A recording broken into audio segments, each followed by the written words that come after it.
Hey, hey, hey, it is Coach Kinsey Shae here. We're on day 3 of how we object ourselves, how you object yourselves, how I have object myself.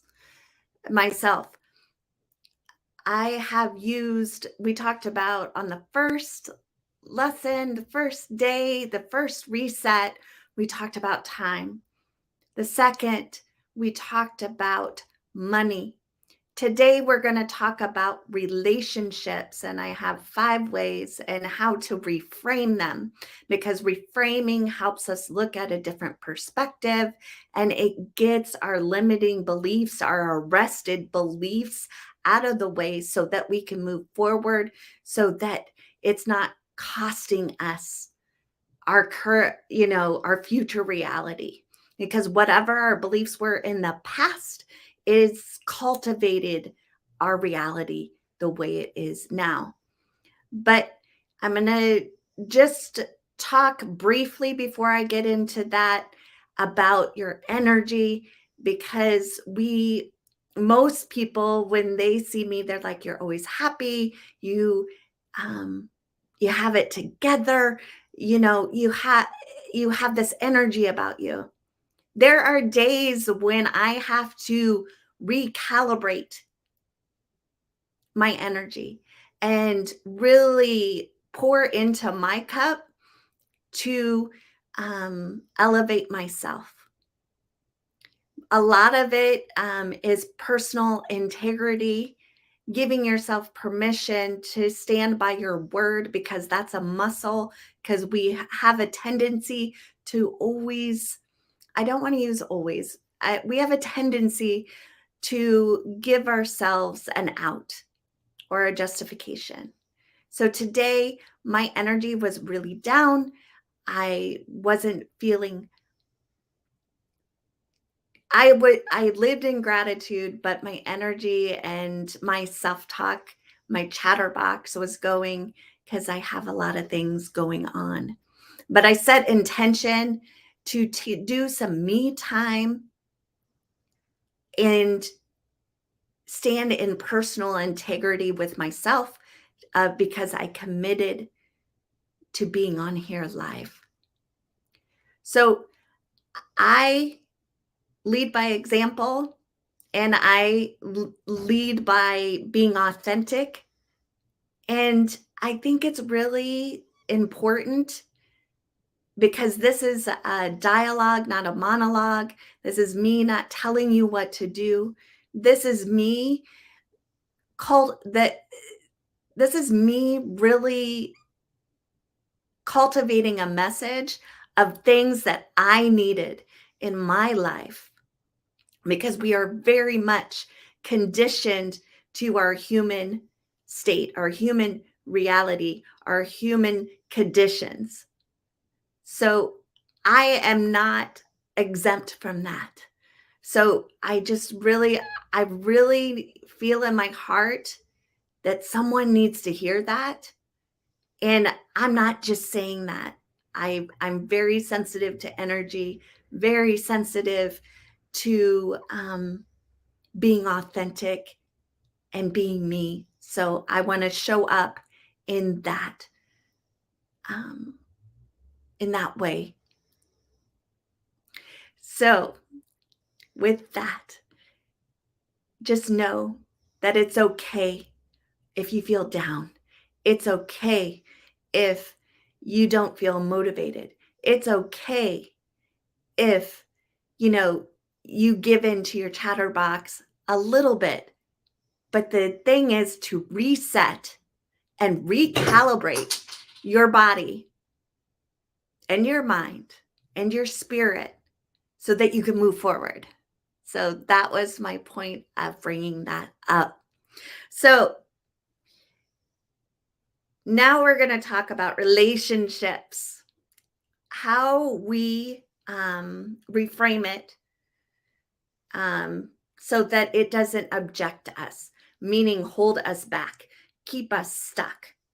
So number 1 is focusing on personal growth. Now, instead of seeing relationships as a distraction from investing in yourself. Like, oh, I can't take away from my relationship. I can't do this because I'm expected to do this, or, this will disrupt what, you know, what our relationship is. Reframe it so it's an opportunity for personal growth. Relationships can provide valuable experiences and lessons that contribute to the self um, empowerment, self improvement. And I just, I'm encouraging you to tap into your intuitive space, really ground down and become aware of what your core values are. And let that guide you. That's what I mean by intuitive heart. That is the key to tapping into your truth, into your essence, where other people's expectations of you don't determine what you do. Because we probably all have friends where no matter who they're dating or who they're around, they change their personality.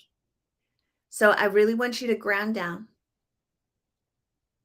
and do the heart breathing, the 3 hearts. I've done plenty of videos on that. And just listen to your intuitive heart and let it speak. Let your soul speak, because that is key to not letting your current circumstances determine your decisions. So, 2, prioritizing self-care. I'm always going to talk, and this isn't always for me. I'm always going to talk about self-care because that is how you replenish your body and your mind and your soul so that you can reach your future self, your empowered self. So enhance your self-care routine. I find when I am more focused on my morning and my evening routine that I tend to get more stuff done because my body gets what it needs, whether it's supplements, mindfulness, meditation, movement, getting 10 minutes of brain stimulating positive messaging in with an audiobook or reading. Really focus on your routines, your morning and your evening. My evening tends to be a cup of sleepy tea. It is an Epsom salt bath with essential oils. And then I go to sleep envisioning my goal, because we have to envision it and feel it with all 5 senses. Smell it, taste it, hear it, touch it. I mean, believe it. So I do that before I go to bed so that my body and my brain can work while I'm sleeping. So number 3 is expand your support network. Relationships can provide support, which is crucial for personal development and personal empowerment. By investing in meaningful connections, you can create a network of people that can inspire and motivate you to achieve your goals, your desires. Fam, and I really want to take a moment. A lot of times when we have a big vision for our life and we are going a different direction than our friends and family, we tend to dump all of the stuff that we're into on our friends and family. And our friends and family in that capacity is they're just love, support, right? They don't have to be into everything that you're doing. They're just there to love you for you. That's why I say networking with like-minded people, what you're into, really cultivate a network of people that you can, talk to. You can motivate and inspire each other. A network is super, super, super important. And that is why I cultivated a heart space women's empowerment group to really hone in on like-minded women that want to be bold, that want to be resilient, that wants to be authentic, that wants to be vocal and wants to be empowered. That's their goal. So if you are that woman, join Heart Space. I'm doing a 3-day challenge, this weekend, and I would really love to see you there. I have a huge vision, and I came from a very broken place physically and emotionally and spiritually. And I didn't really embrace my feminine power until, recently. And now, once I've embraced it, I've gotten more collaboration with women, more work opportunities, speaking. So, really, my point of saying that is harness like minded friendships for support. Now, finding number 4 is finding balance. Rather than perceiving relationships as a hindrance to your self improvement, reframe that as that you need to strive for balance. The intention is balance. Create a schedule that allows time for both personal growth and nurturing relationships. This is done by integrity boundaries, stating your desires in a very respectful way, like, honey, I'm really working on this. I'm not going to be available for the duration of this course, or not, but I want to set intention to spend time with you on this date for this time so that we can spend time together. It's integrity boundaries. It's stating your needs and asking for support. Because if you go, I really would like to do this, what are your thoughts? Right? You're asking for permission. If you say, I'm really excited to do this, and I really would love your support in my journey, and this is what it's going to look like. That gives yourself permission to go forward. Important. You're not asking for permission. Only you can give yourself permission, but set in integrity with giving them the information. 5, embrace shared growth.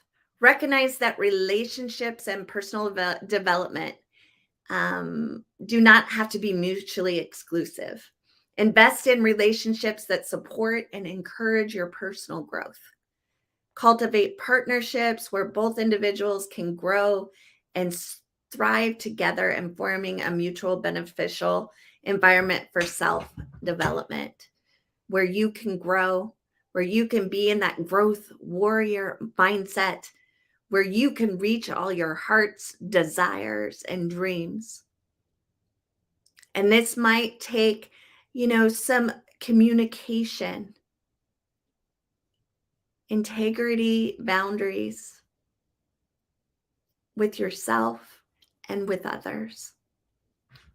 So today we talked about how you object yourself, how I've object myself to not choose you. So we talked about reframing and focusing on, one was focus on your personal growth. 2 was prioritizing self-care. And 3 was expanding your support network with like-minded people and keeping your friends and family In one bucket, you don't have to pour all the stuff that you're into onto them. They don't need to know all the specifics. They're there for love and support and asking for that love and support and finding balance, that relationships are not a hindrance, and it just requires communication to set boundaries with your core values so that you can grow together. And 5, embrace shared growth. Relationships are better together. Um, it's very powerful and can cultivate really awesome relationships. And it's really been key in my life to cultivate empowering relationships. And I just want to do another note. I just want to talk about something on top of this is that relationships can be like seasons. Relationships can be like seasons. They're there for a time. They were there in a season when you needed it, but they go away. And that is okay. Not, it might hurt, it might be painful, but it does not say anything about you. It just means you're on a different path. You're on a different season. They might be in a different season, and it has no bearing on you. It just means that they served a purpose for a time, and now it's time to move on. I very much learned this lesson very hard because before my car accident in 2018, I was the doer. I was the people pleaser. I did everything for everybody. And I didn't ask anybody to do anything to me because I saw it as a weakness. So I trained my friends to, I was the giver and they were the receiver. But after my car accident and my 22 surgeries, that turned 180 degrees. And I released over 90% of my friendships because I built the boundaries. I built the container for my friendships as I was the giver, the people pleaser, and I will never ask for help. So, really, today, I really want you to reflect and observe and see what shows up without judgment for yourself or others. You know, take stock of your relationships. What are they in alignment with your heart space? And take it up for to get to this, really look at your core values. Because I didn't know what they were 5 years ago. I didn't know what my core values were. I was very much, you know, I did what was expected of me and not to be a burden and so forth. I didn't want to be weak. So I really hope that helps you. I know that it was more, it was more not put together tonight because I've been nourishing my soul and I've been in that nourishing state. So this is just me being authentic with you. And I really would love, love, love, love if you joined me for my women's 3-day challenge that empowered you, embracing or dramatically increasing your self esteem in 3 days. It starts on Sunday. And go to Heart Space on Facebook. Um, and it's only for women because I'm a women's empowerment coach. So my name is Coach Kinsey Shae. I'm a Lisa Nichols certified transformational trainer, heart math trauma sensitive practitioner. Um, TEDx speaker, author, your guide to your essence, to your truth, to self discovery and empowerment. So, light, love, and gratitude. See you tomorrow for the fourth and final daily reset on how we object ourselves, how you object yourself not to choose you. All right. Have a blessed night. I will see you tomorrow at 8:30. Like, subscribe, do all that fun jazz. Oh, have a good night.